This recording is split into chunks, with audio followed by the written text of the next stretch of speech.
28 Years Later is the third movie of the franchise 28 Days Later.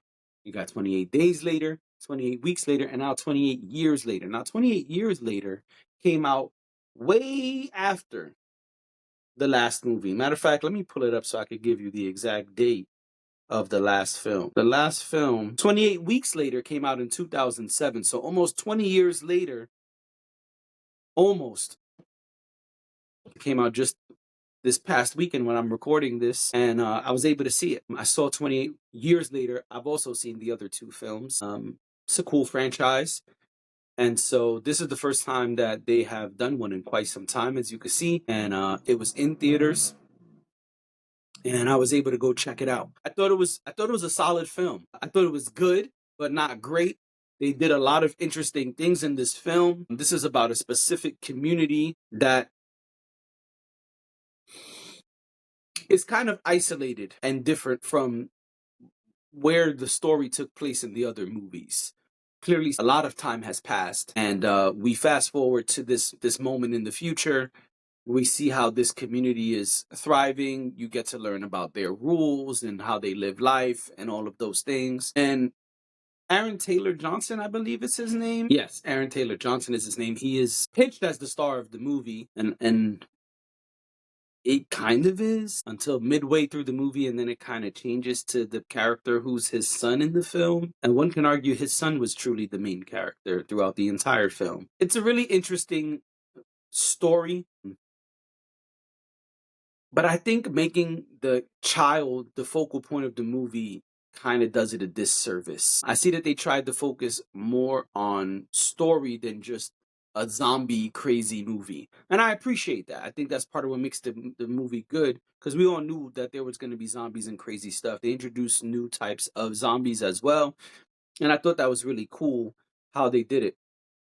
It's a lot of interesting concepts. There are challenges to different ideologies in the film.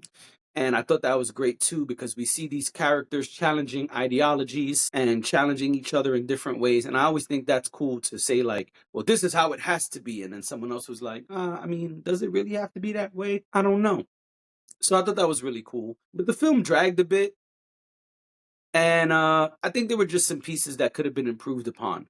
Overall, I thought it was a good movie. I don't want to drag this because it's like a zombie, fun movie. It's not really like, not like I went to go see Oppenheimer and there's, tons and tons of pieces to dissect. Um, I just thought overall it was cool. I enjoyed it. It was good enough to rewatch. But for me, not good enough to buy and own, unless you're a huge fan of that franchise. What I did think was cool was they clearly are setting up another film with the way it ended. I won't say how it ended, but I thought that was interesting too. And it made me more curious of how they're gonna do that, because I truly did not like the last scene of the movie. I thought it was kind of whack, but it does leave things. It makes it pretty clear where they're going next, like in the sense that they're gonna do another film. And so it did make me curious, like, all right, well, if that's what you're gonna do, how are you gonna do it? Perhaps this was less about doing a third film and more about pushing the franchise forward in a way where they can continue. That I understand and respect. And I appreciate that they didn't just waste a film. Like, for example, the last Planet of the Apes film was pretty much a waste of a film. It only existed to get us to the next film. It will not be remembered at all, probably, in history.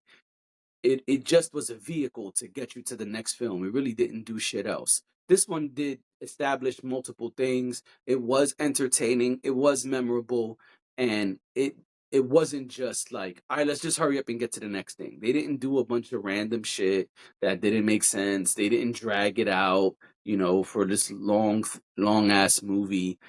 Today a lot of movies are like 2 hours and 20 minutes. This film, I don't even think it's 2 hours. Yep, an hour and 56 minutes according to the AMC app.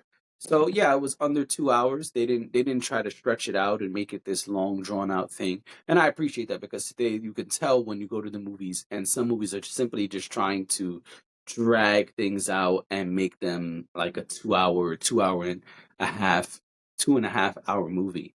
So I appreciate that they did not do that. Yeah, so I mean, if I had to give it a number, Probably 7, 7.5. It's a cool film. I didn't do my chart breakdown. I've been doing bad with that. I got to do that. So the next movie I review, I'll try my best to do that and break it down to y'all category by category. But the special effects were good. The horror theme was definitely there.